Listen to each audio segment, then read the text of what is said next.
Hello and welcome to the Knock On KCLR Sports weekly rugby podcast. We're back. This is only episode 2 and we're halfway through the season, but we had the, half season special there a few weeks ago and catching up with the lads after what was a busy start to the season, I suppose. Tom Crotty and Paddy Browne are with us, lads. How's it going? All good, Stephen. All good.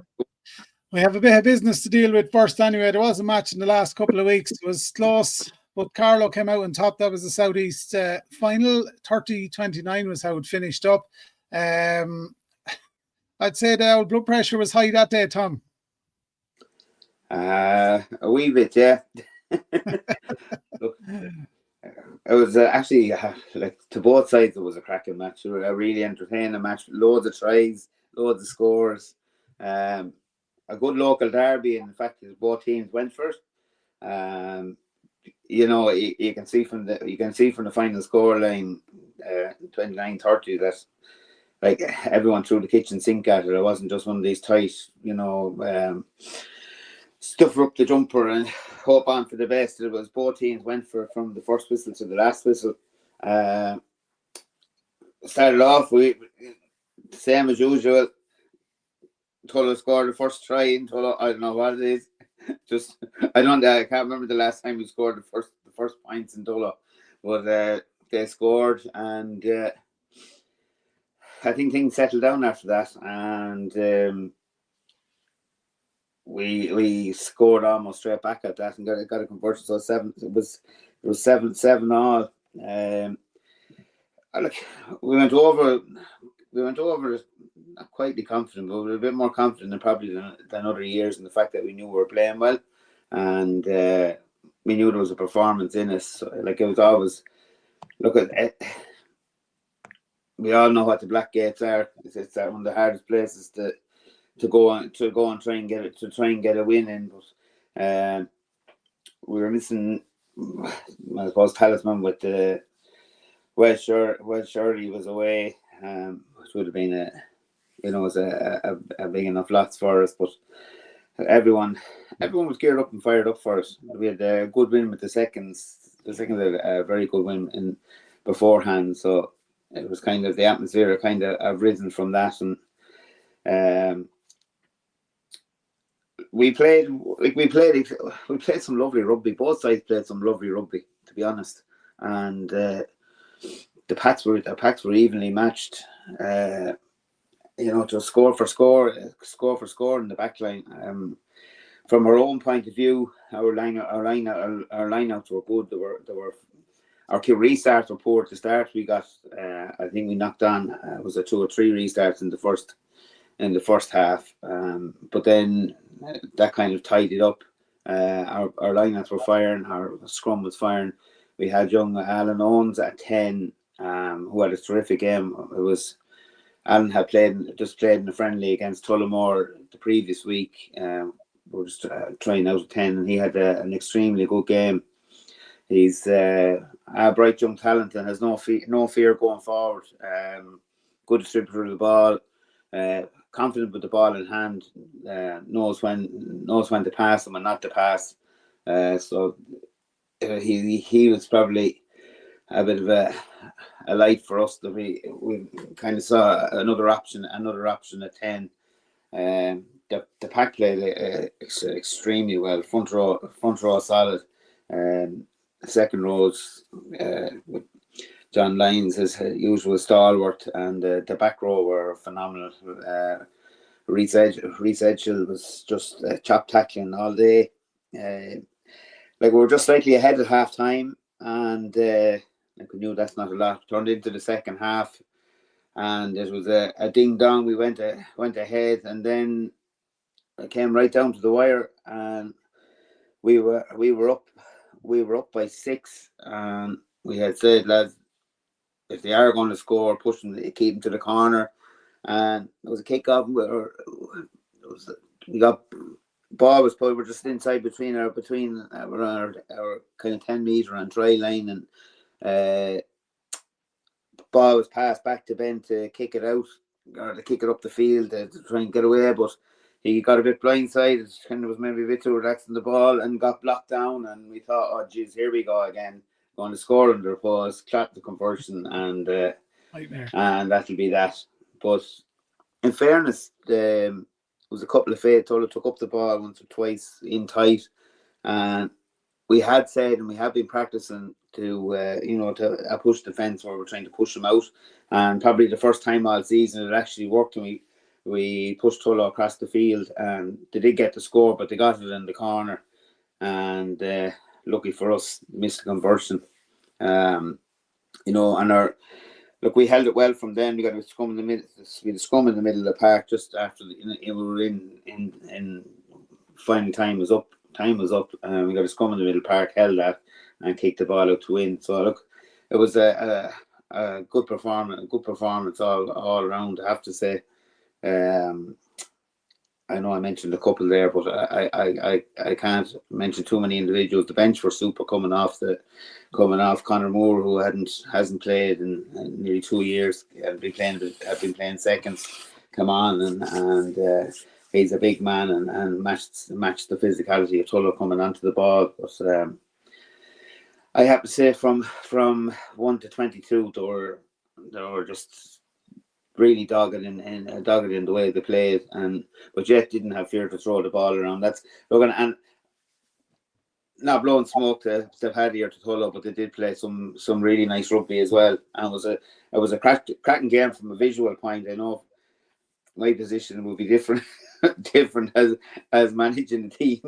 The stress levels weren't great, but anyone I spoke to after the game really enjoyed it. And look, it's a long time coming. As I said before this started, it's sport of swings and roundabouts. So you'll get we've been waiting a long time to get a win in the Black Gates, and look, it was lovely to get it, and have to compliment Tullow on the way they had the whole day organised. As I say, it was a great day out, 2 games, and fed us brilliantly afterwards, and we had a couple of pints, and then we headed off. And I just have to mention 2 places, I know we're not advertising, but the local in Bagnall, the local. Tom is gone, Paddy.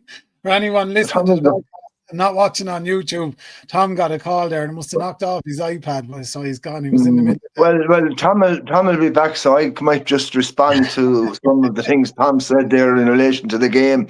And certainly, I'm not going to be calling out any sour grapes or anything. It was I echo an awful lot of what Tom said there. It was a super day out.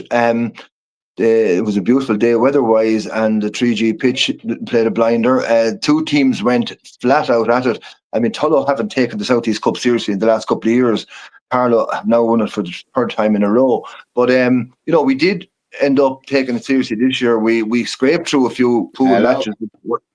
Tom, I decided to respond there when you had to go off and take that call there. But I'll let you back in a minute. But I'm just responding to what you said there and our feelings about the game. But I'm more or less saying that it was... Sorry, no. Can you hear us? You're muted. Can you hear us, Tom? Yeah, okay. Will I go ahead? Go ahead there.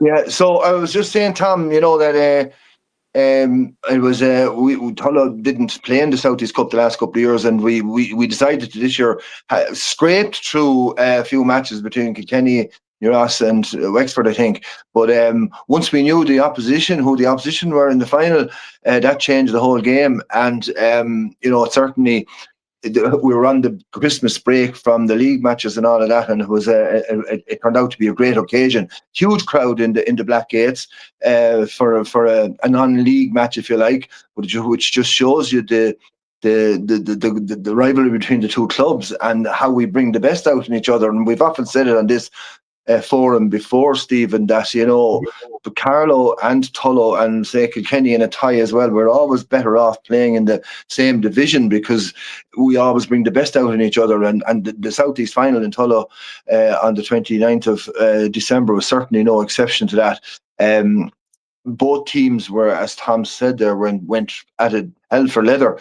We got off to a very lucky start with a try, a knock on by young Gray, who was playing in the centre there, and Scott O'Sullivan Mania grabbed the ball and scored the try.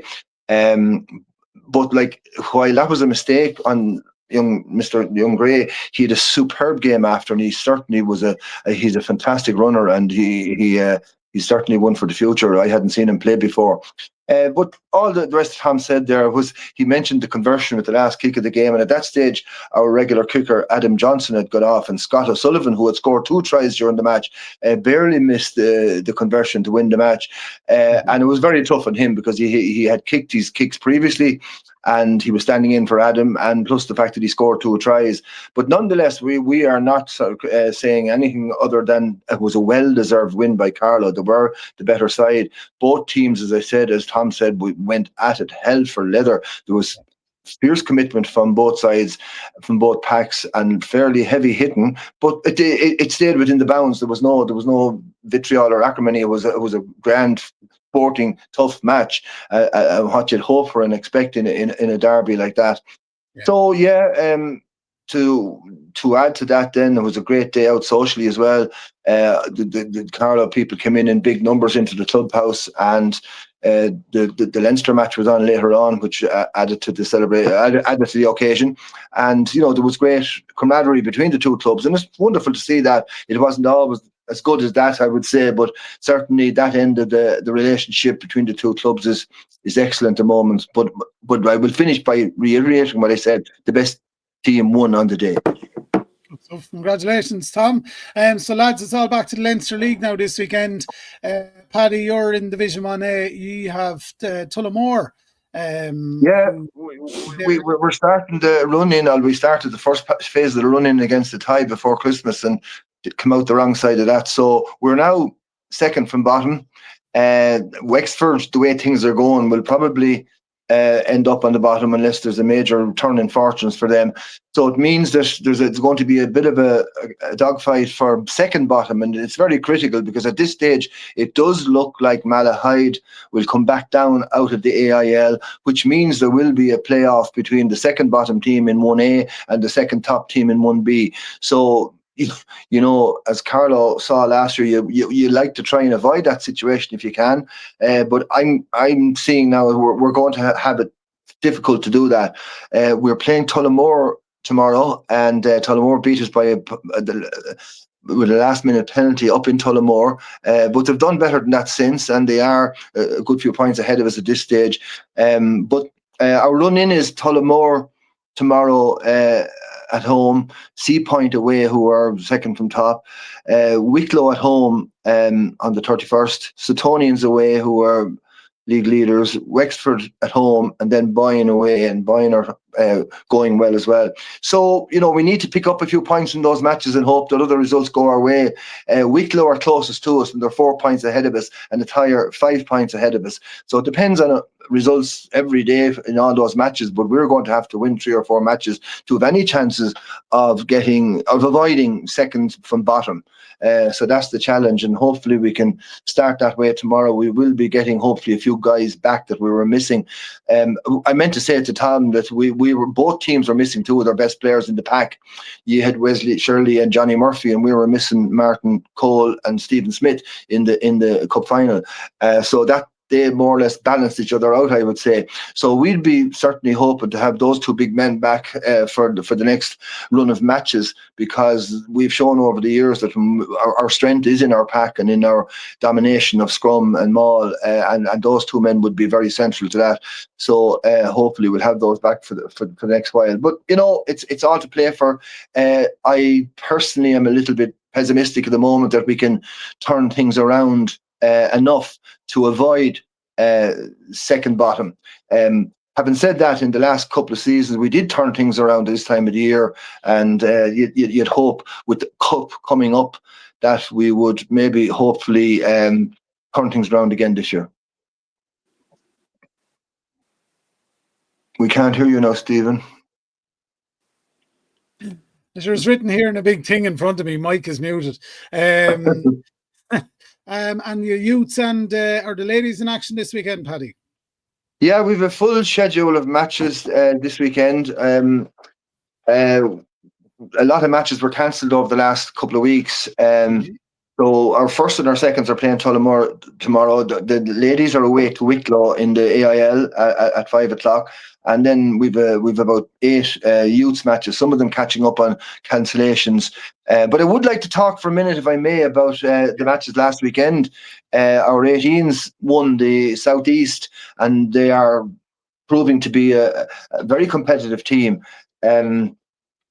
Coached by none other than Sean O'Brien, Johnny Egg Fitzgerald, and Pat Byrne, and they've improved dramatically over the year.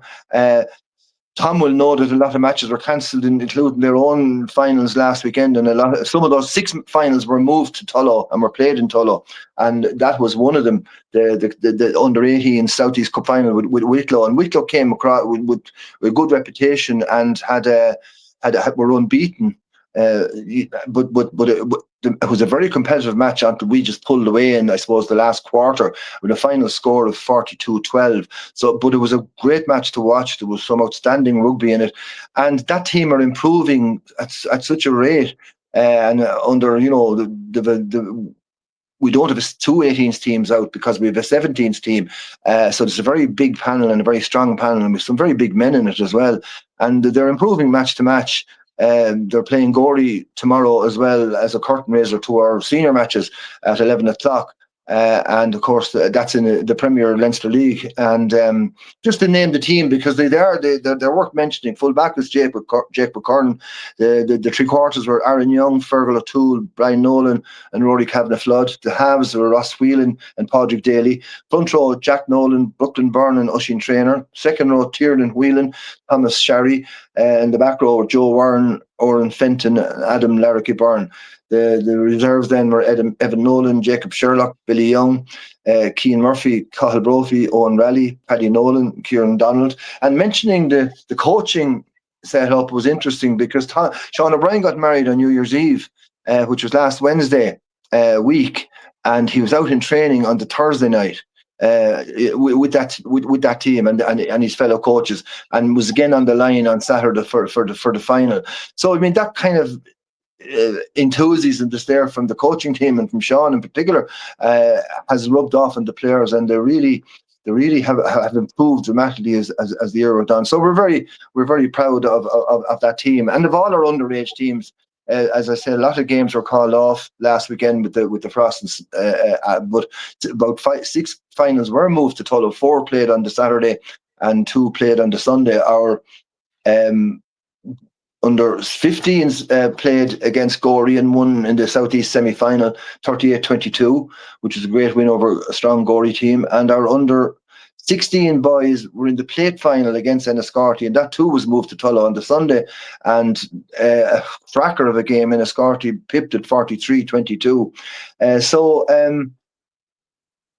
all going well at the underage level. Our 17s are playing against in the Leinster League against Dundalk, a grading match on Saturday away to Dundalk, and the Rhinos all the Rhinos finals were called off last weekend. So this weekend our under 14 Rhinos are away to the Ravens in Roscrea. The under 16 Rhinos are away to Arklow, and the under 18 Rhinos are away to the Panthers, which is in Old Belvedere in Ollie Campbell Park. As I said, the women are away to Wicklow, and we talked about the Tullamore matches. And on Sunday, then the under 13 boys are home to Navan in another Leinster League grading match, and under 14 boys are away to Gorey. So we have a very full schedule of matches this coming weekend, Stephen. So it's all go, especially at underage level. And like just talking to Eddie Harkin, our youth coordinator there, like it's the youth section is incredibly strong at the moment, and this doesn't always happen. It comes and goes in cycles, as all clubs will testify. But we have 3 clubs going for a potential treble this year. Our 16s won a treble last year, and the treble is the Southeast Cup, the Leinster League, and the Leinster Cup. And it's a fantastic prospect to be looking forward to things like that. So please God, we'll deliver on some of those anyway. Absolutely. Best of luck this weekend, Paddy, and all the games. The weather is decent anyway. I know it's a bit chilly out there, but we're not getting what the the North and the Northwest are getting at the moment. So we're probably lucky from that point of view. We don't have any delays or anything. Tom, you're out in action as well. You're heading off to Clondalkin, up to Baldonnel. I suppose, would it be right in saying you'd be favourites for this one? Yeah. Respectfully. Clondalkin are on the bottom of our table, and we bet them well at home. But you just can't take any team for granted. Like, if you go complacent to any team, there's a result in every team. So, like, our goal, we'll have the greatest respect for them going up. We've been training hard all since the southeast to try and get back on track. This is the first of our games.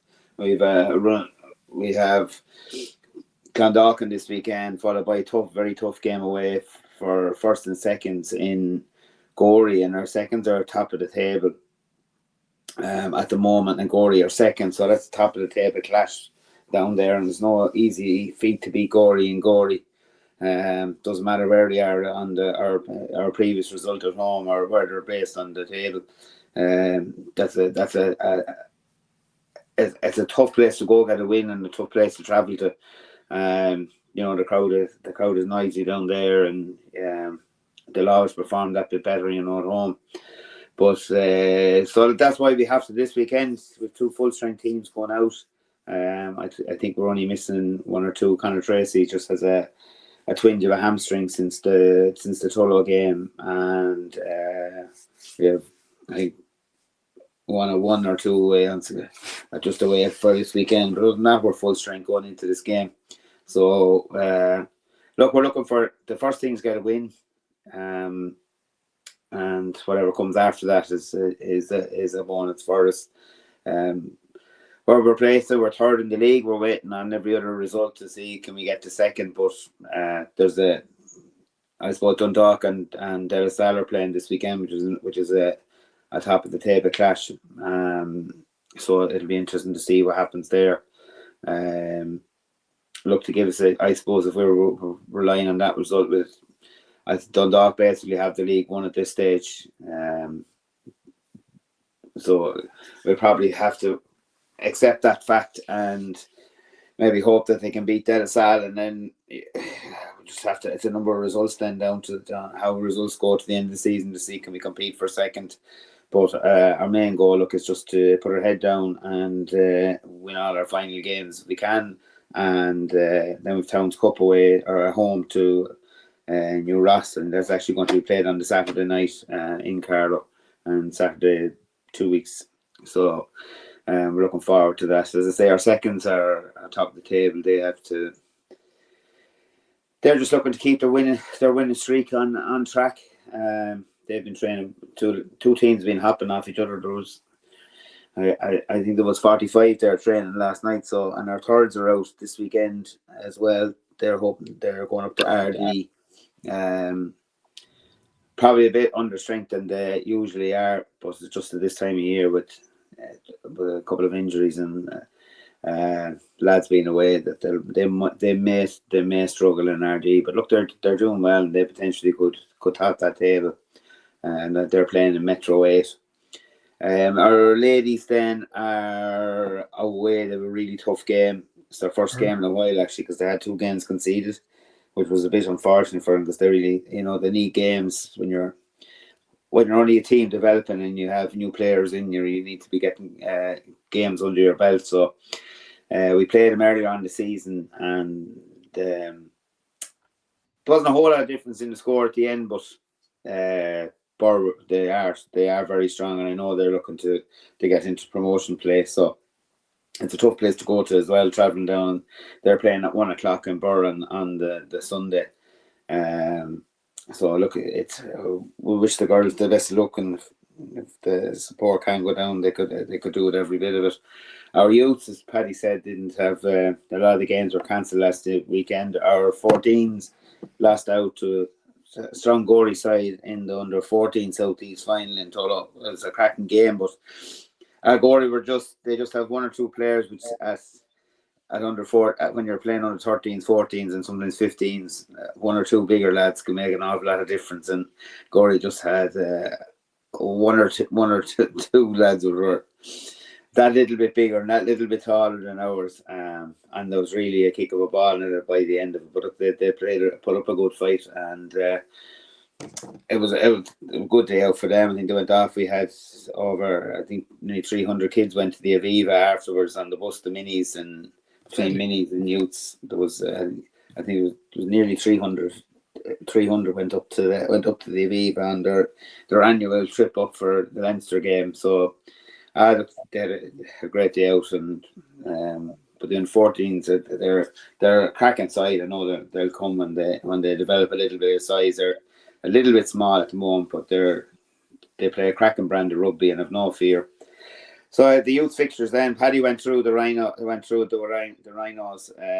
So our under 13 boys are away to Balbriggan on Sunday at 12 o'clock. Our under 14s are home to Athy at Saturday at 12 o'clock. Our under 15s a no game this weekend. Under 16s are home to Tullow on Saturday at 12 o'clock. And our under 18s are away to Edenderry on Sunday at 11:30. And I think that's really all from Carlow this week. With an apology for the breakup, Steve, and modern technology having your phone, phone attached to an iPad. Happens the best of us, Tom. Yeah, you may have I don't know if I got caught, but I do have to say thanks to those two places. I said the local in Bagnallstown and Nolan's up in Old Loughlin. We did a bit of a tour every year. They have a Nancy's Days on the 27th. The lads go on a mystery tour, but the bus brought us to after Tullow. As they had a couple of pints in Tullow Rugby Club, we went to Bagnallstown and then on up to Old Loughlin, and then back into Carlow. Just a bit of look, it's something they do every year as a team bonding and a bit of crack. And I just want to compliment both bars. They looked after us really, really well. So just thanks to them. A lot of hungry and thirsty men coming in the door now. You want to be prepared. So, yeah. They were I don't know about hungry. They were definitely thirsty. And loads to celebrate. Look, sure. It was nice to be able to celebrate something bad. Very good, absolutely. They don't come around too often, and you know, and around Christmas as well. In any club, you'll take a win any day, and if you can, and it's most important to celebrate because, as I said, these things don't happen too often. So it's nice to be able to celebrate when they do come. Well, we don't have James on this week, but Kilkenny are up against Mullingar this weekend. That's in Folkestone, so they're at home. They're 7th in Division 1B at the moment. They've only registered a couple of wins so far this season, so they'll be obviously looking to bounce back from mixed results, I suppose. James was talking about last week or the week before. Tough run of fixtures as well. Mullingar are up in 4th on the table, and they're doing fairly okay. Should be a competitive enough match, I think, but both teams something to play for as well.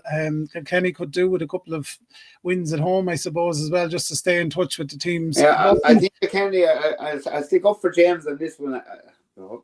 I think Kilkenny they've probably strengthened their side a little bit more since we played them. And just I was looking at the team they had up on Facebook today, and look, they're a good side, and to play playing Kilkenny and Kilkenny is never easy. So if I was a betting man, I'd say Kilkenny will pip that one, hopefully.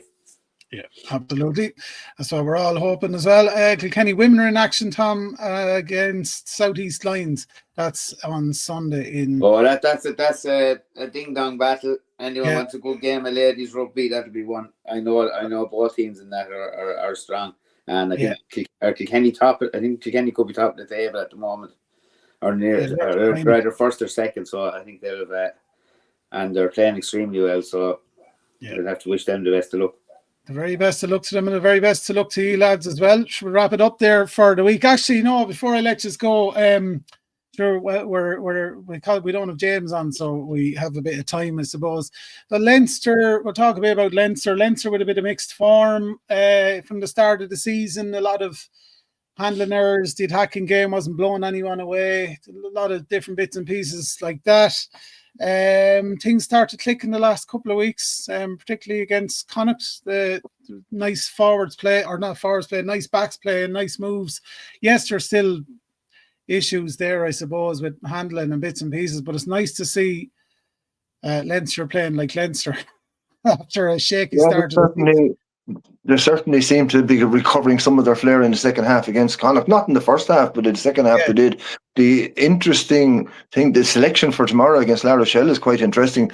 The three big props are out, Porter, Furlong and Slimani, so it'll be an inexperienced front row. It'll be out there, and especially the backup Kerr and I forget the other guy's name are the backup props tomorrow. So it's going to be a fierce test on them, particularly if La Rochelle bring their big guns. And I haven't heard the La Rochelle team. Have any of you? I'd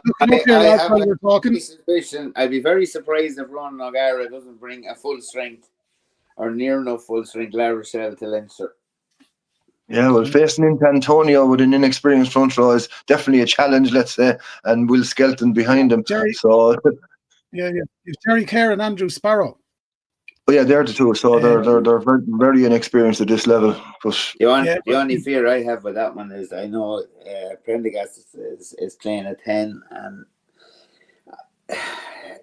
I don't know about him what he's going to be like under pressure with the scrum. If the scrum starts going backwards, he's very good with front foot with the ball in hand, and when a team is going forward, but he'll have a real tester if the scrum starts going back or the pack starts going backwards.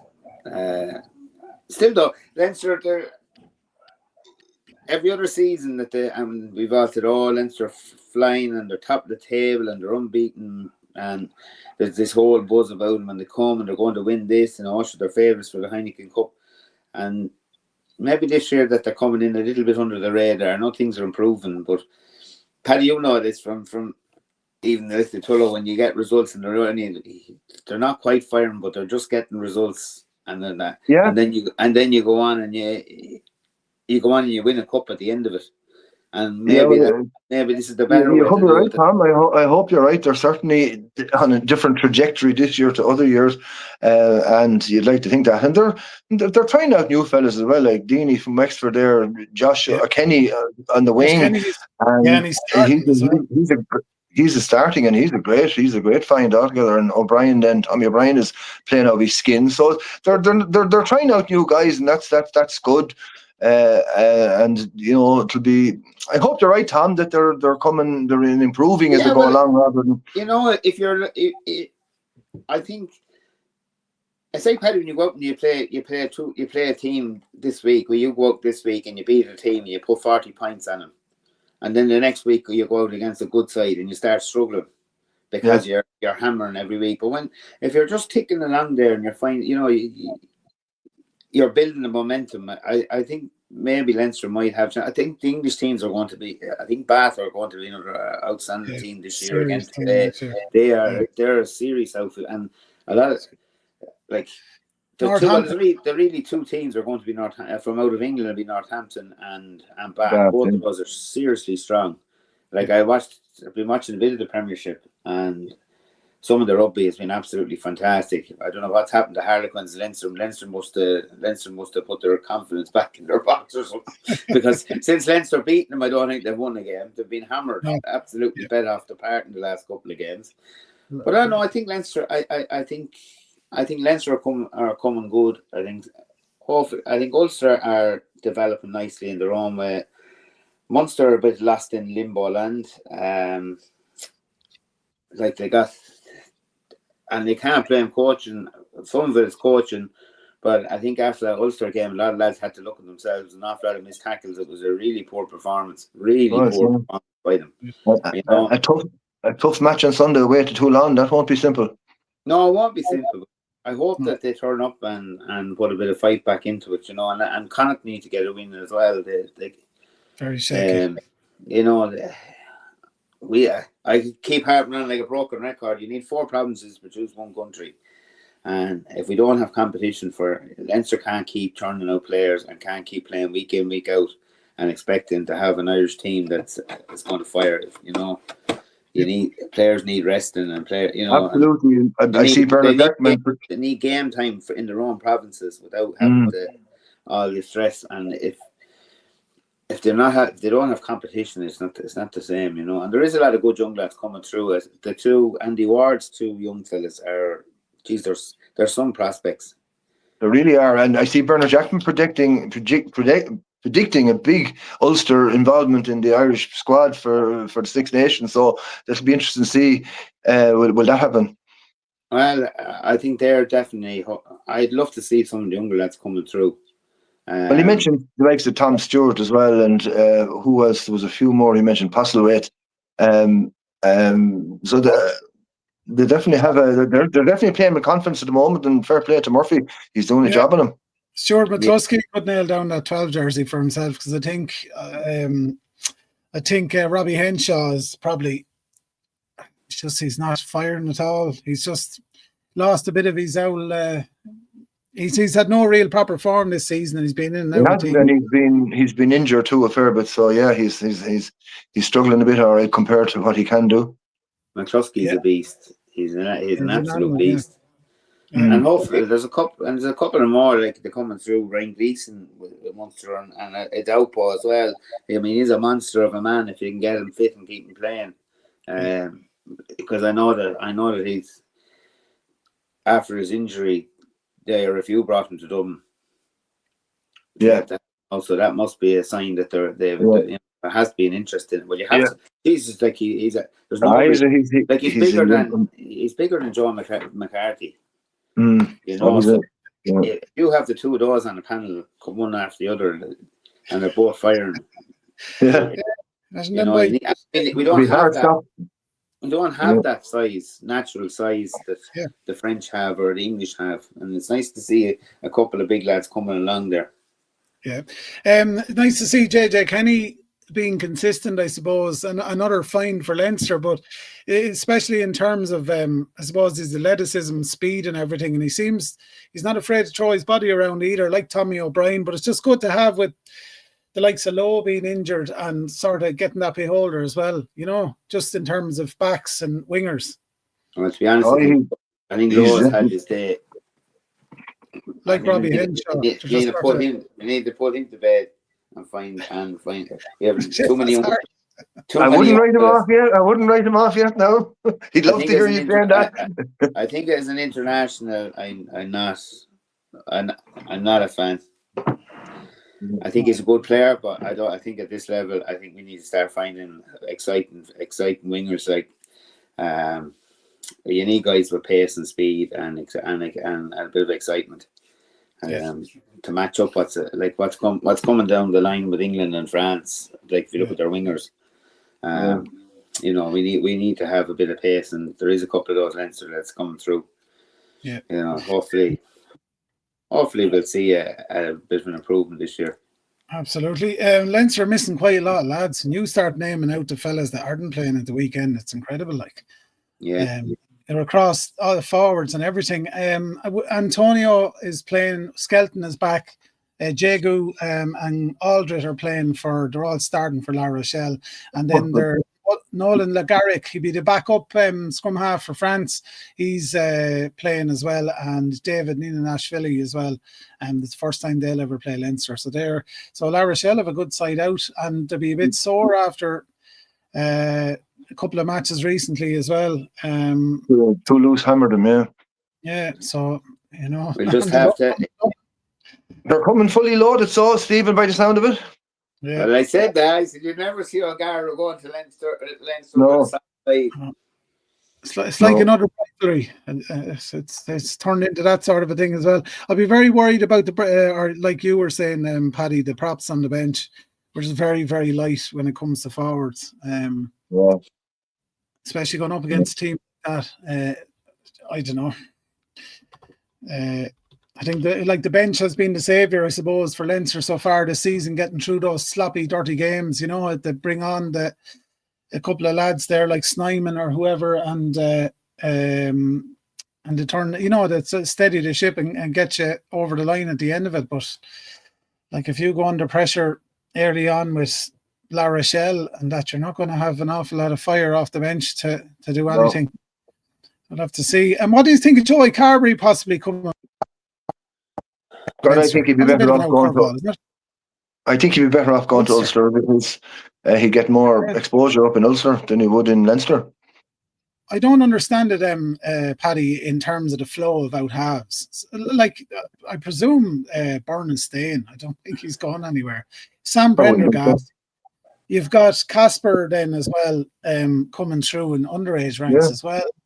You know, I know that Frawley's going over the Connacht, that's grand, but Jesus, where are they bringing him? Like, are they going to bring him back as a utility?